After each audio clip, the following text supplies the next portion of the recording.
조선시대 한 판서가 세 아들에게 유산을 나눴습니다. 장남에게는 넓은 저택과 전답을, 차남에게는 거대한 상단을 물려줬지요. 그런데 막내에게는 놀랍게도 늙은 하녀 한 명만을 남겼습니다. 사람들은 모두 고개를 저었지만 과연 이 불공평해 보이는 유산 분배 뒤에 숨은 진실은 무엇이었을까요? 지금부터 그 이야기를 들려드리겠습니다. 구독과 좋아요로 응원해 주시면 감사하겠습니다. 옛날 옛적 한양 도성 안북촌에 장판서라 불리는 큰 부자가 살고 있었습니다. 그는 평생 청렴하게 벼슬을 살며 재물을 모았고 3대에 걸쳐 내려온 넓은 저택과 삼남 지방을 오가는 상단을 거느린 고을의 어른이었지요. 그런 장판서가 어느 해 가을 갑자기 병을 얻어 자리에 눕게 되었습니다. 의원이 아무리 약을 올려도 차도가 없자 장판서는 이제 자신의 때가 가까워졌음을 직감했지요. 어느 날 저녁 그는 세 아들을 병상 앞으로 불렀습니다. 장남 장윤, 차남 장익, 그리고 막내 장우가 아버지 앞에 무릎을 꿇고 앉았습니다. 장판서는 가늘어진 목소리로 천천히 입을 열었습니다. 윤아, 너는 장남이니 이 저택과 전답을 물려받거라. 장윤은 고개를 조아리며 감사의 말을 올렸습니다. 이가, 너는 상단을 맡아 가문의 재산을 불려나가거라. 장익 역시 깊이 절하며 아버지의 뜻을 받들겠다 했지요. 그리고 마지막으로 장판서는 막내 장우를 바라보았습니다. 후야, 너에게는 모두가 숨을 죽이고 귀를 기울였습니다. 금순이를 주마. 순간 방안이 쥐 죽은 듯 조용해졌습니다. 금순이라 함은 장판서 집안에서 20년 넘게 일해온 늙은 하녀였습니다. 두 형은 놀란 눈으로 서로를 쳐다보았고 막내 장우는 어리둥절한 표정으로 아버지를 바라보았지요. 아버님, 그게... 장우가 무언가 말하려 했으나 장판서는 손을 들어 말을 막았습니다. 더는 묻지 말거라. 이것이 아비의 마지막 뜻이니라.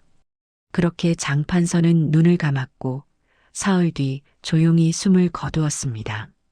장례를 치른 뒤 삼형제는 아버지의 유산을 나누어 받았습니다.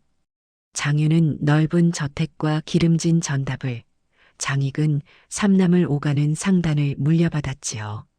그러나 막내 장우가 받은 것이라곤 늙은 하녀 금순이 하나뿐이었습니다.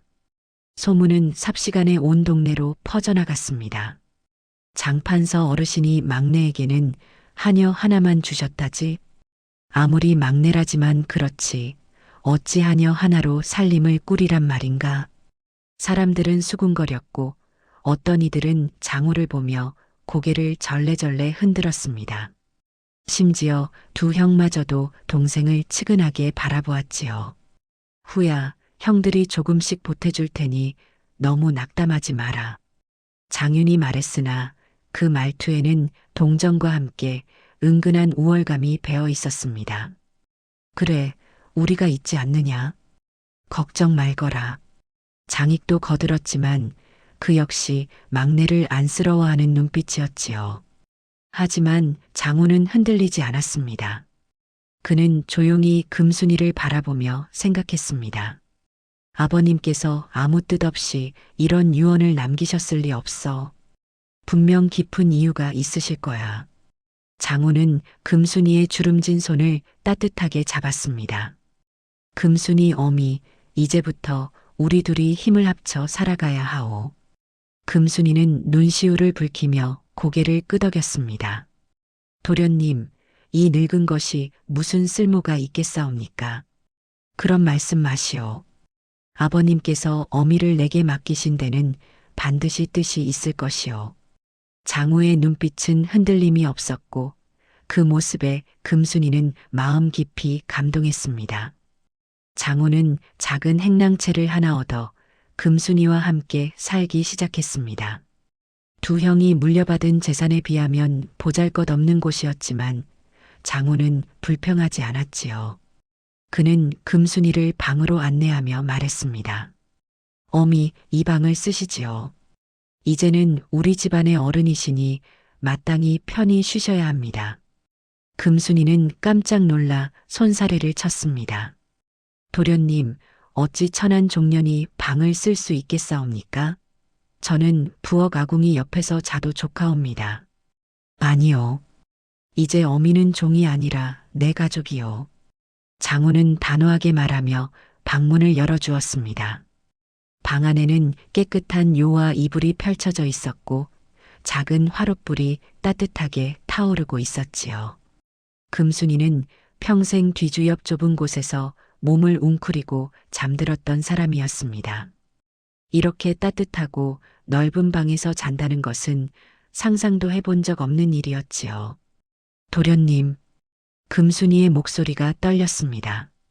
이 늙은 것이 이런 대접을 받을 자격이. 말을 잇지 못하고 금순이는 그만 눈물을 흘리고 말았습니다. 주름진 얼굴을 타고 흘러내리는 눈물을 보며 장우도 코끝이 찡해졌습니다. 어미, 울지 마시오. 이제부터 우리는 서로에게 의지하며 살아가야 하오. 금순이는 고개를 끄덕이며 눈물을 닦았습니다. 그날 밤 금순이는 태어나서 처음으로 포근한 이불 속에서 잠들었습니다. 그러나 며칠이 지나자 장우는 이상한 점을 눈치챘습니다. 밤이 깊으면 금순이의 방에서 희미한 흐느낌 소리가 들려오는 것이었지요. 처음에는 그저 감격의 눈물이려니 생각했습니다. 하지만 날이 갈수록 금순이는 밤마다 조용히 울음을 삼켰습니다. 어느 날 저녁 장우는 금순이의 방문 앞에 조용히 섰습니다. 어미, 무슨 사연이 있으시오? 내게 말씀해 주시오. 문 너머로 금순이의 목소리가 들려왔습니다. 아무것도 아니옵니다, 도련님. 그저 지난 일들이 떠올라서 그럴 뿐이옵니다. 지난 일이라 함은 무엇이오? 장우가 물었으나 금순이는 더 이상 대답하지 않았습니다. 다음 날 아침 장우는 금순이를 마주 앉혀놓고 다시 물었습니다. 어미, 혹시 내가 모르는 무언가가 있소? 아버님께서 어미를 내게 맡기신 이유가 무엇이오? 금순이는 고개를 저으며 입을 다물었습니다. 도련님, 때가 되면 말씀드리겠나이다. 그녀의 눈빛에는 깊은 슬픔과 함께 무언가 숨기고 있는 듯한 기색이 역력했지요. 장우는 더 이상 묻지 않았습니다. 하지만 가슴 한편에는 의문이 자리 잡았습니다. 어미는 무엇을 숨기고 계신 걸까? 그러나 의문을 곱씹을 겨를도 없이 장우는 현실의 벽에 부딪혔습니다. 금순이 외에 어떤 유산도 받지 못한 그에게는 당장 먹고 살 방법이 필요했지요. 장우는 형들을 찾아가 도움을 청해볼까도 생각했습니다. 하지만 장윤과 장익은 이미 각자의 일에 바빴고 동생에게 관심을 두지 않았습니다. 어느 날 장우가 장윤의 저택을 찾아갔을 때였습니다. 형님, 혹시 제가 도울 일이 있다면? 장윤은 코웃음을 쳤습니다. 후야, 내가 무엇을 도울 수 있겠느냐? 하녀 하나 받은 주제에. 그 말에 주변의 하인들까지 키득거렸습니다. 장익의 상단을 찾아갔을 때도 마찬가지였습니다. 동생아, 장사라는 게 그리 만만한 게 아니란다. 내가 끼어들 자리는 없어. 형제들은 도움을 주지 않았고 오히려 그를 조롱했습니다. 장우는 쓸쓸히 발걸음을 돌렸습니다. 행랑채로 돌아온 그는 금순이 앞에 앉아 깊은 한숨을 내쉬었지요. 어미, 내가 무얼 해야 할지 모르겠소. 금순이는 조용히 장우를 바라보았습니다. 그녀의 눈에는 연민과 함께 무언가 결심한 듯한 빛이 어려 있었습니다. 다음 날 아침 금순이는 장우 앞에 작은 보따리를 내밀었습니다. 도련님, 이것을 받으시옵소서. 장우가 보따리를 풀자 안에는 은자 몇 냥이 들어 있었습니다. 어미, 이게 무슨... 이 늙은 것이 평생 모은 돈이옵니다. 금순이는 조용히 말했습니다. 판서 어르신께서 명절마다 주시던 하사금을 한 푼도 쓰지 않고 모아두었지요. 비록 큰 돈은 아니지만 장우는 깜짝 놀라 손사래를 쳤습니다. 어미, 이건 어미의 노잣돈이 아니오? 어찌 이걸 내게? 도련님, 금순이가 장우의 손을 꽉 잡았습니다. 이 돈으로 조그만 가게를 내보시지요. 가게라뇨? 욕심 부리지 말고 사람을 먼저 살피십시오. 정직하게 장사하고 어려운 일을 돌아보십시오. 금순이의 목소리에는 절실함이 배어 있었습니다. 판서 어르신께서 도련님께 원하셨던 것이 바로 그것이옵니다. 재물이 아니라 사람의 마음을 얻는 것 말이지요. 장우는 금순이의 손을 맞잡았습니다. 어미 고맙소. 이 은혜를 평생 잊지 않겠소. 금순이는 흐린 눈으로 장우를 바라보며 미소 지었습니다. 그 미소에는 오랜 세월 품어온 어떤 깊은 애정이 담겨 있었지요. 며칠 뒤 장우와 금순이는 남대문 시장 끝자락에 작은 가게를 열었습니다. 쌀과 잡곡, 기름과 소금을 파는 보잘것없는 가게였지요. 다른 상점들에 비하면 너무나 초라했지만 장우는 정성을 다해 가게를 꾸몄습니다.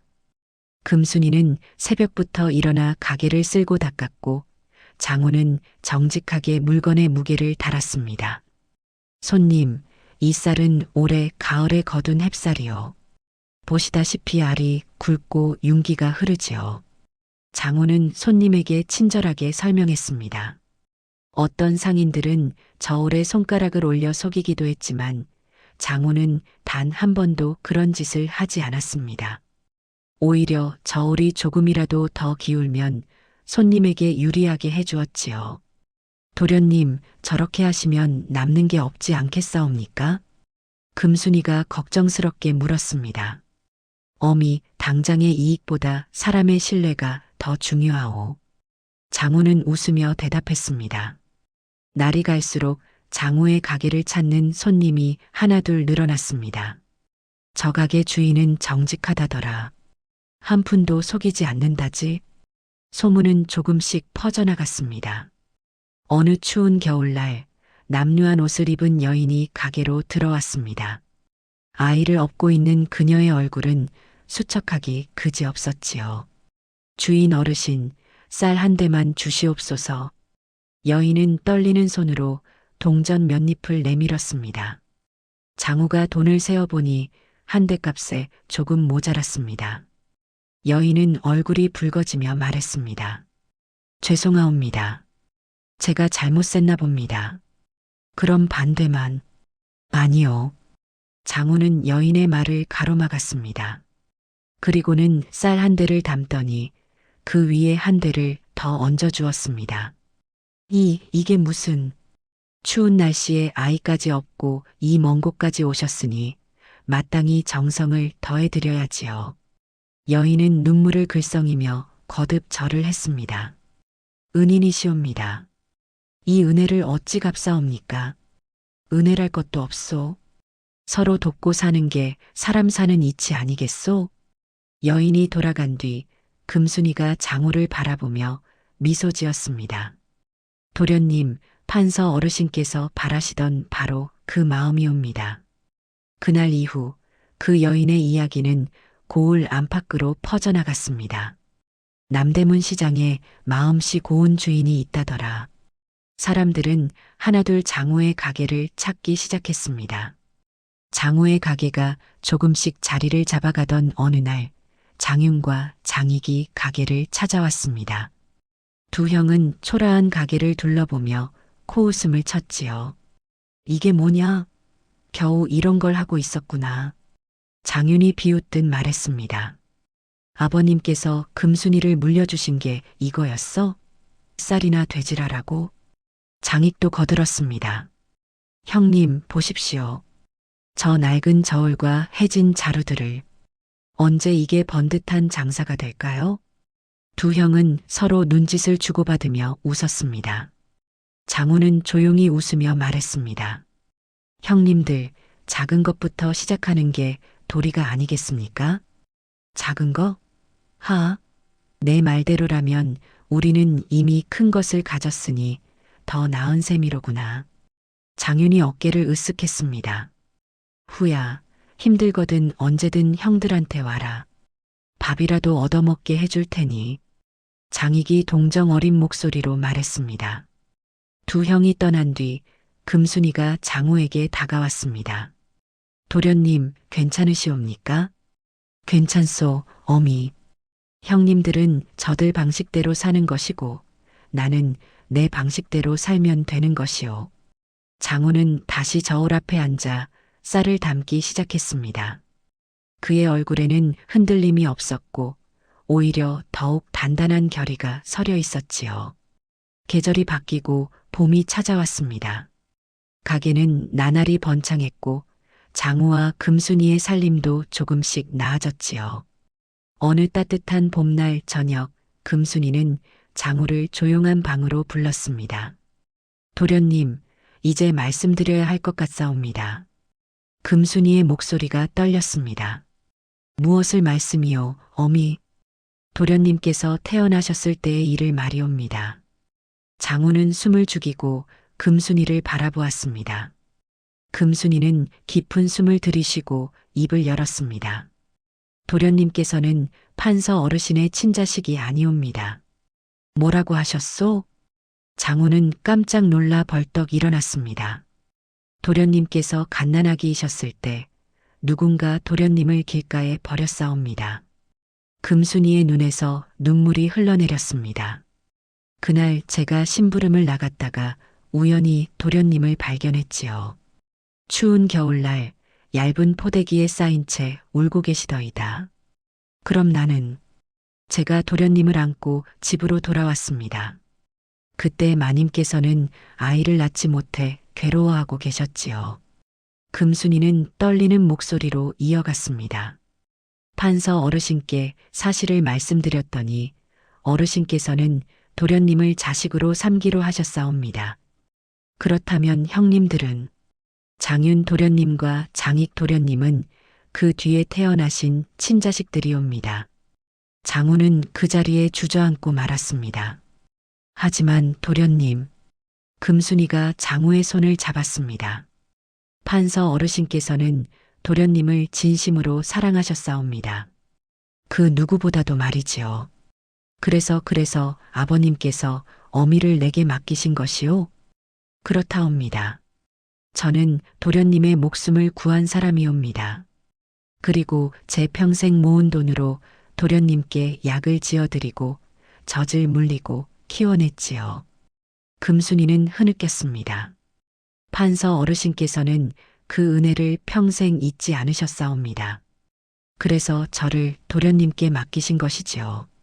장우는 며칠간 아무 말도 하지 못했습니다. 자신이 주운 아이였다는 사실이 가슴을 짓눌렀지요. 하지만 시간이 지나면서 장우는 깨닫기 시작했습니다. 아버님께서 진정 물려주고 싶으셨던 것은 재산이 아니었구나. 형들에게는 눈에 보이는 재물을 주었지만 자신에게는 가장 소중한 것을 주셨던 것입니다. 바로 사람의 마음이었지요. 금순이는 자신을 버려진 죽음에서 구해낸 은인이었습니다. 자신의 모든 것을 바쳐 자신을 키워낸 어머니와 다름없는 사람이었지요. 장우는 금순이 앞에 무릎을 꿇었습니다. 어미, 아니 어머님. 금순이는 깜짝 놀라 손사래를 쳤습니다. 도련님, 어찌 천한 종년에게. 어머님은 저를 낳아주신 분보다 더 큰 은혜를 베푸셨습니다. 목숨을 주시고 사랑으로 키워주셨으니까요. 장우는 깊이 절을 올렸습니다.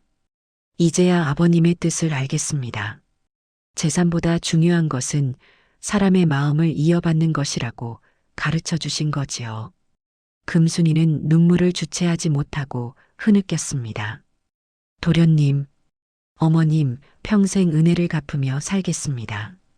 그날 이후 장우는 금순이를 더욱 극진히 모셨고 가게 일도 더욱 정성을 다했습니다. 그의 마음속에는 이제 흔들림이 없었습니다. 진심은 통하는 법이었습니다. 장우의 정직한 태도와 금순이의 따뜻한 인심은 고을 사람들의 마음을 움직였지요. 저 가게는 단 한 푼도 속이지 않는다네. 주인 어른은 어려운 사람을 보면 그냥 지나치지 못한다더군. 소문이 퍼지자 손님들은 다른 곳을 지나쳐서라도 장우의 가게를 찾았습니다. 가게는 점점 커져갔고 장우는 쌀과 잡곡뿐 아니라 포목과 기름까지 취급하기 시작했습니다. 도련님, 이렇게 번창할 줄은 몰랐사옵니다. 금순이가 흐뭇하게 웃었습니다. 어머님 덕분입니다. 어머님께서 가르쳐 주신 대로 사람을 먼저 생각했더니 이렇게 되었습니다. 장우는 겸손하게 대답했습니다. 어느덧 가게는 남대문 시장에서 손꼽히는 상점이 되었고 장우의 이름은 고을 안에서 신용의 상징이 되었지요. 하지만 장우는 결코 교만하지 않았습니다. 여전히 가난한 이들에게는 물건값을 깎아주었고 굶주린 이들에게는 쌀을 나누어 주었습니다. 주인 어른, 은혜를 어찌 갚사옵니까? 갚을 것 없소. 당신이 다시 일어서거든 다른 어려운 일을 도와주시오. 그것이 은혜를 갚는 길이요. 장우의 말에 사람들은 감동했고 그의 가르침은 고을 곳곳으로 퍼져나갔습니다. 그러나 세상 일은 참으로 묘한 것이었습니다. 장우의 가게가 번창하는 동안 두 형의 처지는 점점 기울어 갔지요. 장유는 관직에서 잘못을 저질렀습니다. 탐욕에 눈이 어두워 뇌물을 받았다가 들통이 나고 만 것입니다. 관직은 물론 재산까지 몰수당했고 넓었던 저택도 빚을 갚느라 팔아야 했지요. 이럴 수가 내가 이렇게 될 줄이야. 장유는 하루아침에 빈털터리가 되었습니다. 장익 역시 마찬가지였습니다. 상단을 운영하며 무리하게 사업을 확장하다가 큰 손해를 보았지요.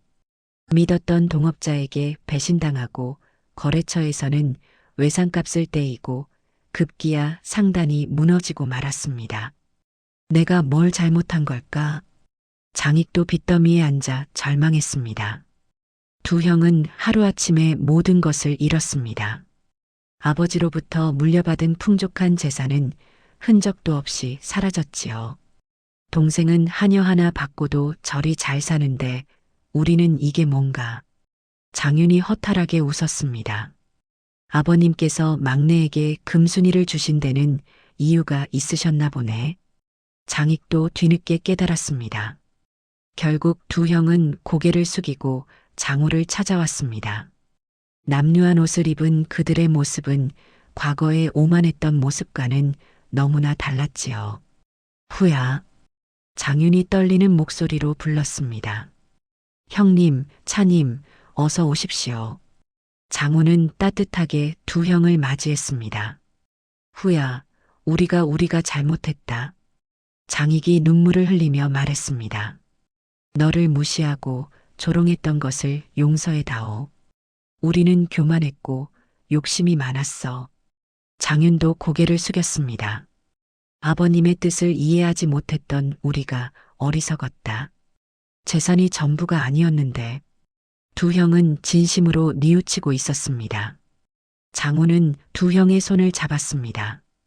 형님들, 고개를 드십시오. 후야, 우리는 형제가 아니었습니까? 어려울 때 서로 돕는 것이 형제의 도리지요. 장우의 눈에도 눈물이 맺혔습니다. 금순이는 그 모습을 지켜보며 흐뭇하게 미소 지었습니다. 장우는 두 형을 꾸짖지 않았습니다. 오히려 그들을 위로하고 격려했지요. 형님들, 실패는 끝이 아니라 새로운 시작입니다. 장우는 가게의 수익 중 상당 부분을 내어 두 형의 빚을 갚아주었습니다. 후야, 이건 너무 큰 돈이다. 우리가 어찌 이걸 받을 수 있겠느냐? 장윤이 손사래를 쳤습니다. 형님, 형제란 어려울 때 부축이라고 있는 게 아니라 붙잡아주라고 있는 것이지요. 장우는 단호하게 말했습니다. 아버님께서 우리를 형제로 묶어주신 것은 이런 때를 위해서였을 것입니다. 그는 두 형에게 가게 일도 맡겼습니다. 형님들, 다시 일어서십시오. 제 가게에서 함께 일하며 새 출발을 하시지요. 장익이 눈물을 흘리며 말했습니다. 후야, 내가 진정한 아버님의 아들이구나.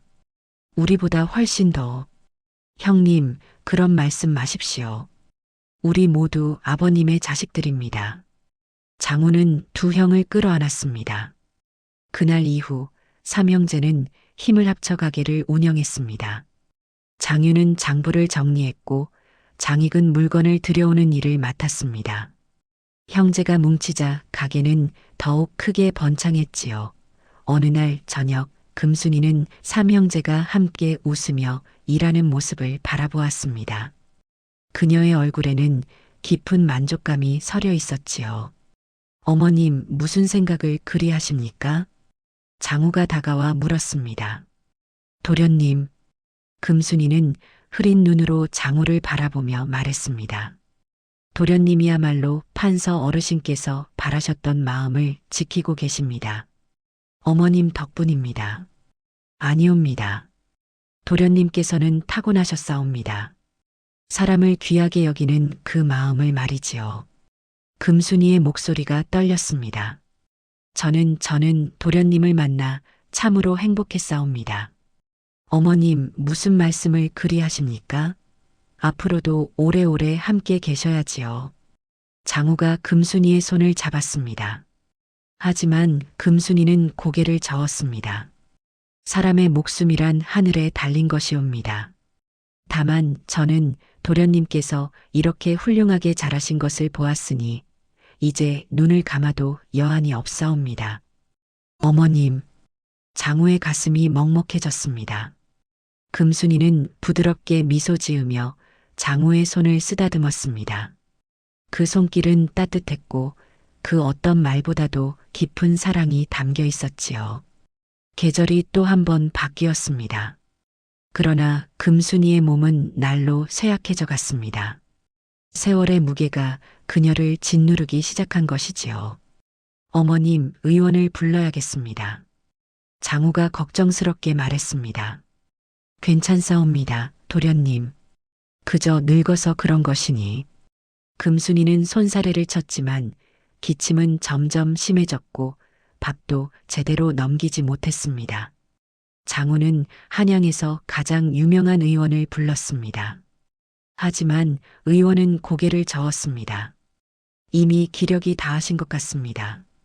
약으로도 어찌할 수 없을 듯 하옵니다. 장우는 절망했지만 금순이 곁을 한시도 떠나지 않았습니다.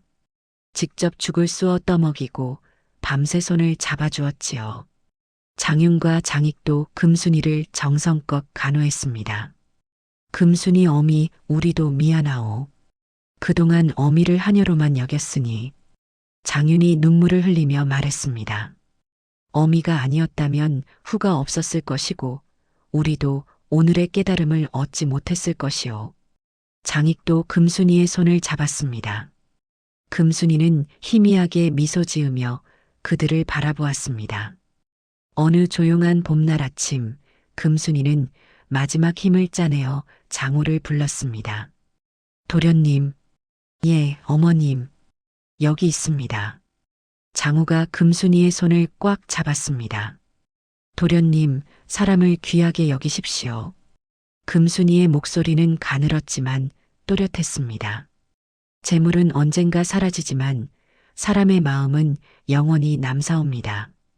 예, 어머님, 명심하겠습니다. 형제들과 화목하게 지내시고 어려운 이들을 돌아보십시오. 그 마음이 도련님을 지켜줄 것이옵니다.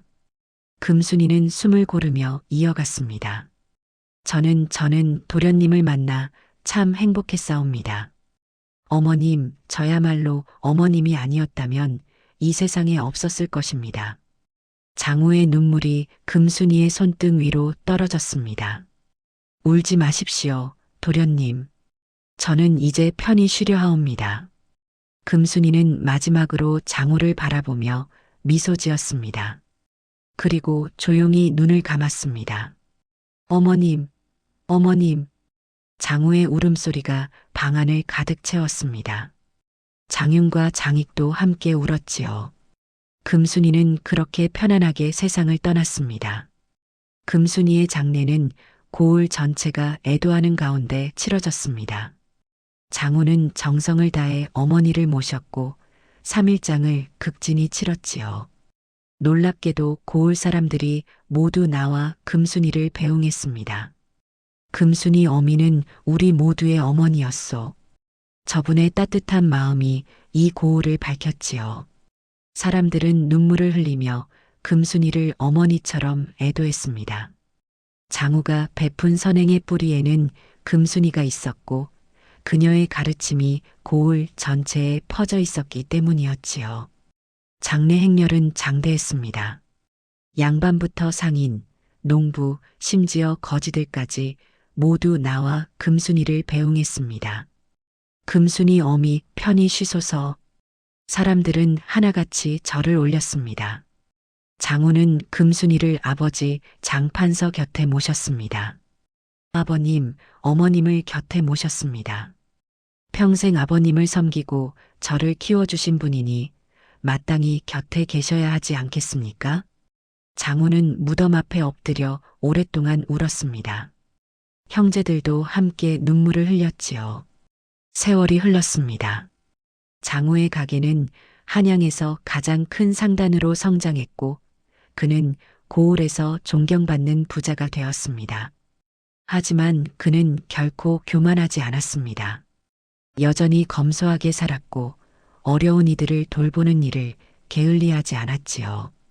금순이가 가르쳐준 대로 사람을 귀하게 여기며 살았습니다. 장윤과 장익도 동생 곁에서 성실하게 일하며 지난날의 잘못을 뉘우치고 새 삶을 살았습니다. 삼형제는 화목하게 지냈고 함께 힘을 합쳐 가문을 일으켰지요. 어느 날 장우는 금순이의 무덤 앞에 섰습니다. 어머님, 저는 어머님의 가르침대로 살고 있습니다. 사람의 마음을 귀하게 여기며 살고 있지요. 그는 무덤 앞에 정성껏 절을 올렸습니다. 어머님께서 물려주신 것은 재산이 아니라 마음이었습니다. 그 마음이 저를 여기까지 이끌어 주었습니다. 봄바람이 불어와 버들가지를 흔들었습니다. 마치 금순이가 장우를 쓰다듬어 주는 것 같았지요. 사람들은 오래도록 이 이야기를 전했습니다. 저 도령은 하녀 하나를 상속받아 천금보다 귀한 사람의 마음을 얻었다네. 재물은 사라지지만 사람의 마음은 영원히 남는 법이지. 그리고 이 이야기는 대대손손 전해지며 사람들에게 깊은 가르침을 주었습니다. 옛말에 이런 말이 있지요. 천금을 물려받는 것보다 한 사람의 진심을 물려받는 것이 더 귀하다고 말입니다. 장판서는 막내 아들에게 가장 큰 유산을 물려주었던 것이지요.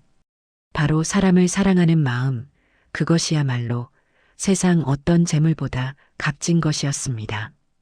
다음 영상을 빠르게 만나보시려면 좋아요와 구독을 눌러주세요. 그럼 더 재미있는 영상으로 찾아뵙겠습니다. 모두 행복한 하루 보내세요.